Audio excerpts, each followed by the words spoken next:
എന്റെ ദൈവം.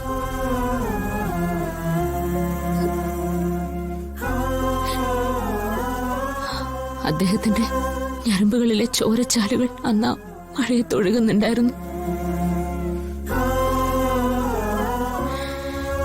എന്റെ ഏറ്റവും വലിയ പ്രാർത്ഥനയായിരുന്നു അഖിൽ സാറിന്റെ മരണത്തിന് മുമ്പേ എന്റെ മരണം സംഭവിക്കണേന്ന്.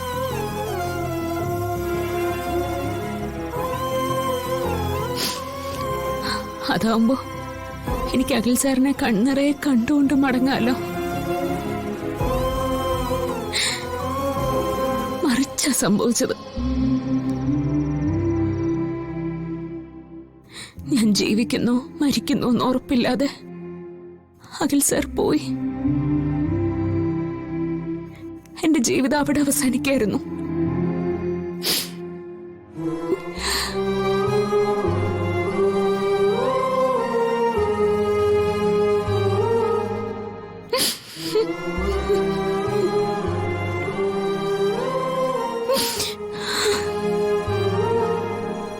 നമുക്കെന്നാ ചെറിയൊരു ബ്രേക്ക് എടുക്കാം.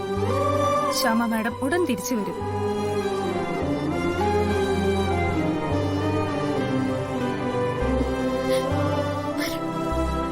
ശ്യാമ മാഡത്തിന്റെ കുഞ്ഞിനെ രക്ഷിച്ചല്ലേ പിന്നെ കുഞ്ഞെന്തേ? അതിന് ഞാനല്ലോ ശ്യാമ കൂടെ അല്ലേ കഥ പറയുന്നത്. താൻ ബാക്കിയോട് കേക്ക്.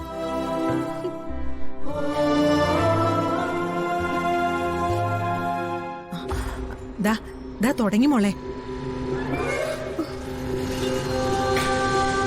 മാഡം, ഇനി ഞങ്ങൾക്കറിയേണ്ടത് മാഡത്തിന്റെ കുഞ്ഞിനെ കുറിച്ചാണ്.